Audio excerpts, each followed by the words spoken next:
Okay. Get this out of the screen. All right. Hi, Hello, thank everyone. you. And sorry for noisy. We're gonna do our best to be quiet, but it is lunchtime and they're giving up their recess, so they're so excited to be here. So we will get started with questions.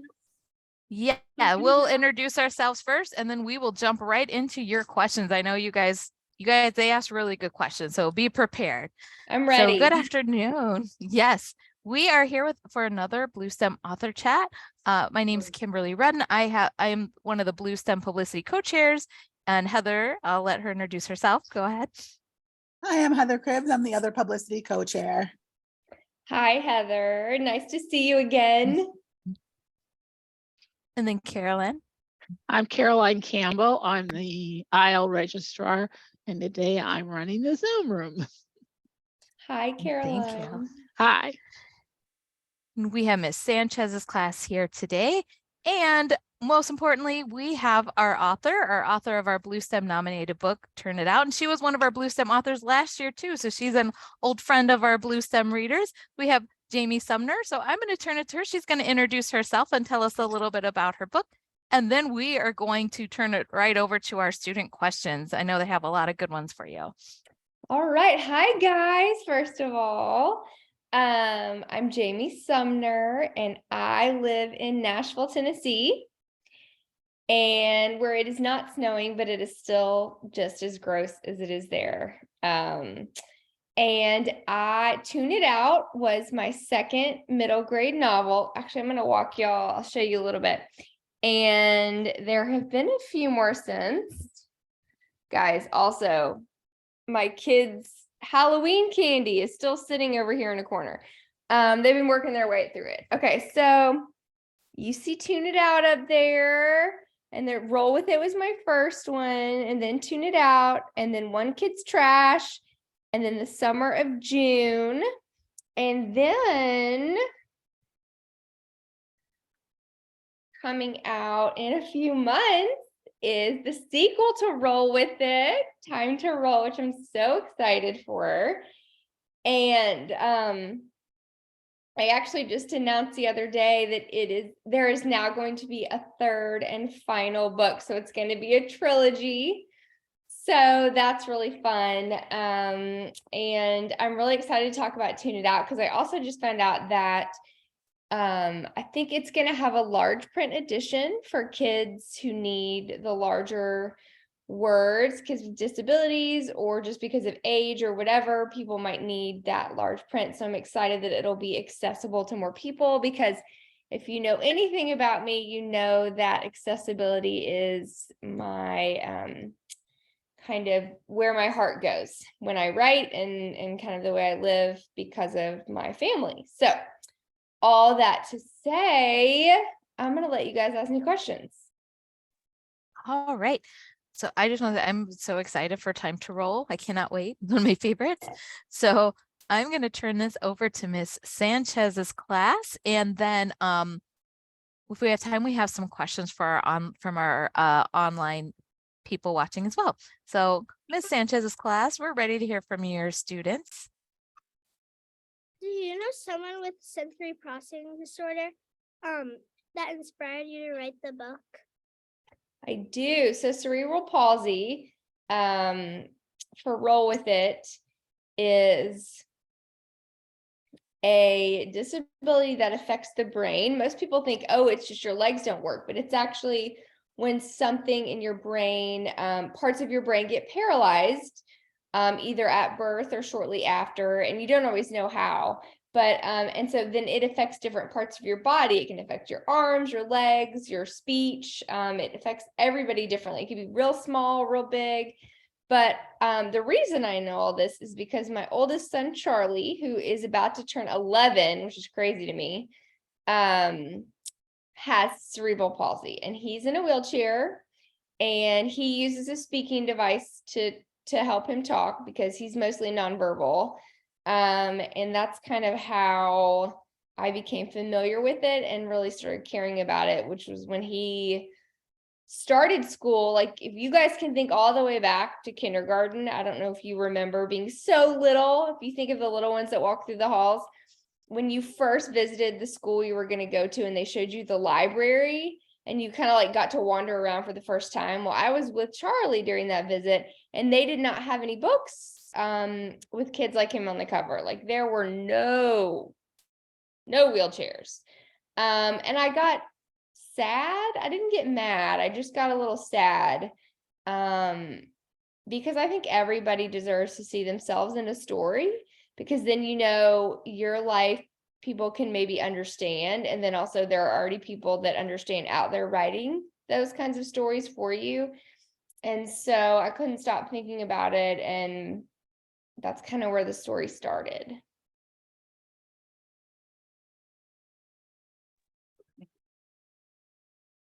Say your name.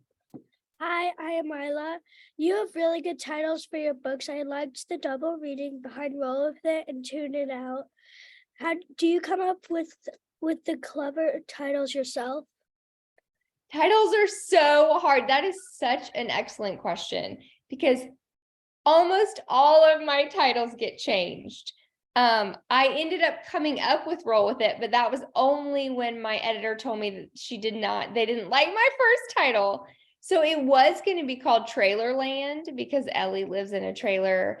And I kind of thought of it as like, that place is so vibrant in the book that's how I wanted it to be in the title. But we had this whole talk, and I'm sure y'all think about this when you have to write papers for your teacher. You want to make sure what you're doing reflects kind of your message, like what you're writing. The words reflect the message and the point you're trying to make. And that has to be true for the title too. And so with Tune It Out, the original title was The Survival Playlist. And it was that for a really long time, until the end. Like they'd already done the cover and everything, which was my title. And then at the very end of kind of the process, we decided that we wanted to make it kind of like you said, like that double meaning kind of title, that it could go either way, like tune out the bad stuff, tune into the good stuff, and also learn when to do that and when not to. And it became a lot more than just surviving. It was about thriving, and it was about being adaptable. And so that is where Tune It Out came from. And I did also end up coming up with that one too, but it was not my first one. So if you want a fun exercise to do just for your own kicks, go to your favorite books and try to come up with a list of other titles for it and see if you can come up with one that's as good as the one that they came up with, because that's fun. Or better. Thank you.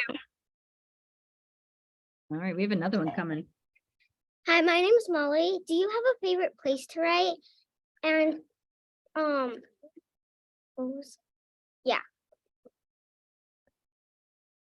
I just had a writer friend over 2 days ago to talk book stuff. And we were talking about our writing spaces. And I don't even have a desk, you guys. I don't even have a desk. There is no office in my house. And I've never really written at a desk. So I basically will write anywhere. I am currently standing at my kitchen counter because this is where I was writing this morning. I was eating breakfast and standing in front of the sink. That's classy. So I'll write anywhere. I write, usually I'm on the couch or on my bed. But I have been known, just to escape my house, I will drive literally half a mile down the road, not even a quarter of a mile down the road to the park, and sit in my van away from my family and write on my laptop at the park. Because for me, I can get lost in the story so fast that it doesn't matter where I am. I just need to not have to think about, like, if I'm uncomfortable, then I can't do it. But I just need to be in a place where I can turn everything off except my brain. So whatever does that. During the pandemic, when we weren't in school, I would sit in our bathroom because everybody was home, including my husband. I would sit in the bathroom in my son's supported bathing chair, because he has it looks like a chair, and it is, but it's this automated thing. And I would sit in it, no water, and write with a pillow in my lap in the tub, because it was the only place in the house that was quiet. So you find what works for you. Thank you. You're welcome. Hi, my name is Elizabeth. What would you be doing if you weren't an author? Well, before I was an author, I was a teacher. So I taught high school English for over a decade before I had Charlie, and I still taught. And then when I got pregnant with my twins, it became kind of impossible to go back to work after that and still have good childcare for Charlie. So I stopped working then, and then with the words just kind of came once the kids got a little bit older, and that's how I started writing. So teacher. I've also worked in a cupcake bakery in New York when I lived in New York.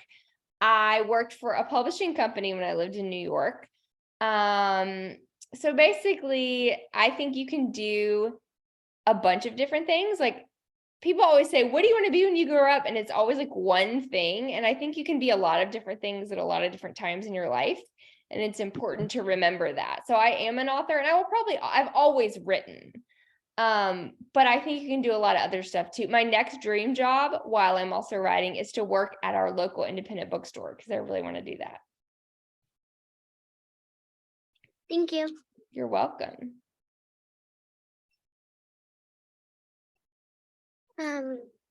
I read Tune It Out 5 times, and you said that there was going to be a sequel to Roll With It.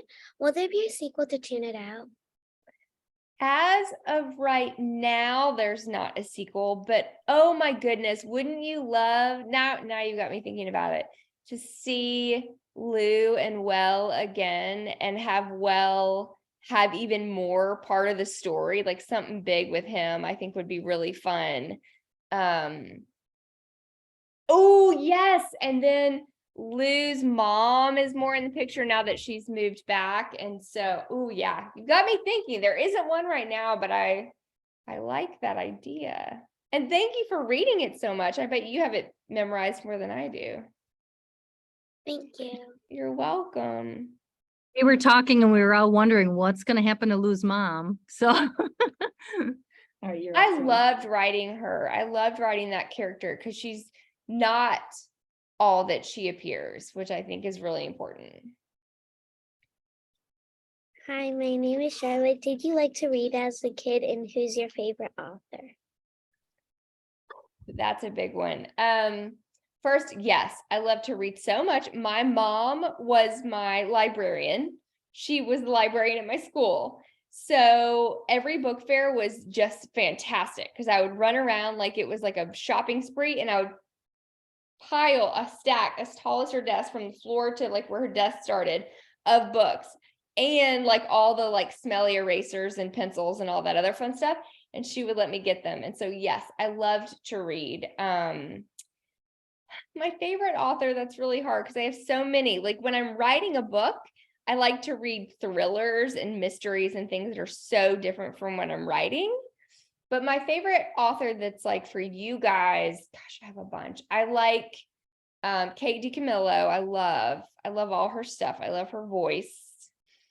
I've always loved Beverly Cleary because she's just so, you just can't stop reading. And there's so many to read too. And I've loved some recent, I love, what's her name? Who did Smile and Guts, the graphic novels? Raina Telgemeier. I love her so much. I love graphic novels. So those are really fun. So yeah, I like a lot of stuff. Thank you. You're welcome. Say your name, sweetie. Hi, my name is Morgan, and how long did it take you to write your book? So every time I get this question, it's like a 5-part answer, but I'll make it really fast. So I write my first draft so fast because I'm afraid that I'll lose kind of all the threads. It's like, you know, when you're trying to like weave a bracelet, like, and then you don't want to let go of one part because if you do, the whole thing will unravel. That's kind of how the first draft is for me. Like I have to hold all the pieces. So I want to do it as fast as I can before I lose one. And then once I tie it off, even if it's messy, you know, you can always go back and make it better. So that's kind of how first drafts are for me. I'll write them anywhere from the fastest I've ever written one, I think, was 10 days. And I didn't hardly speak to anyone. And I'm pretty sure my family saw me, but I don't really remember. And then the next drafts take longer because then you can take your time. You go back, you read it for what's missing. You have other people read it and give you feedback. And then that takes weeks, months. And then it goes to an editor. And then you go through many drafts with your editor, including copy edits, which is where they get nitpicky about. You said they lived on this street, but then in 5 chapters later, you said it was drive, not street, or something like that. And so they look for all those tiny things. And then at the very end, you get what's called page proofs. And that's like a printout of the book, the way it's going to look, like the actual pages that it'll look like. And then you have to go through and make sure there's nothing weird looking on the page and all of that. So the whole process is probably a year and a half. So the answer is either 10 days or a year and a half. Do you like the theater and do you like to sing? 2 different questions, because I cannot sing at all. I don't have any kind of tune, but I love theater. I was a theater kid. Growing up, that's where I found my people. And I did theater all through middle school and high school. And it was maybe my favorite thing that I did that made me feel like I'd found a place. So I love it. I love it. I love it. Have y'all seen Hamilton? Yeah. Yes. So good. Have you watched the Greatest Showman on Earth? Yeah. Those are 2 of our favorites. We have a lot of theater fans in here. All right. That was most of our questions now, but anyone else have a question? Anything how about somebody that hasn't asked one yet? Do you have a question? Come on up, Celine. If you could write a sequel to Tune It Out, whose perspective would you write it about? So I think I would probably still stay with Lou's perspective, like have the story be told from her. But I think I would probably make it more about her friendship with Well and doing more theater stuff, and also more about her mom now that her mom is back in town. So still from her, but just more, basically more of the stuff that you're left wondering when you get to that New Year's Eve at the end of the book. Thank you. You're welcome. I Anybody have a else? question from somebody at Sunnyside Intermediate School, and it was, who's been your favorite character to write about? Okay, so I have a couple side character, because my main characters I always fall in love with, but I love Cora Lee from Roll With It, because she's so sassy and she says everything and she doesn't take anything from anybody. So I kind of like that, because I was not that kid. Like, I was not making sure I was center of everything like she was. And Well is a little bit that way, except he's a little bit more vulnerable, I think, in Tune It Out. But so my current favorite, because I just finished, like I told you, the 3rd Roll With It book. And that one is all about Bert, Ellie's friend Bert. And he's so kind and also just totally himself. Like, he is totally himself. And he's sweet, but he's not, like, he would never lie to you. And he's very factual, but not in an annoying way. Like, he's just great. Like, he provides kind of a quiet strength that I think the other characters need. So I really love Bert.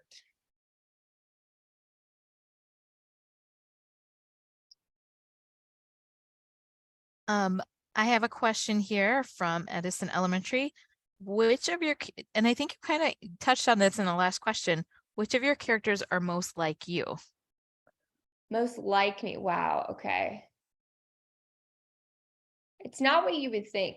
I think Ellie's mom, I think I wrote her a lot like me, because even though Ellie is not my son Charlie, a lot of what her mom goes through with like that push and pull tug of like when to hold on, when to let go, when to be a really strong advocate for your kid and when to let them fight for themselves. It was a lot of me. There was a lot of me in there. And then with Lou, a lot of that theater stuff was straight up stuff I remember from being in theater class and doing crazy activities in theater class and things like that. So I think there's a little bit of Lou in me.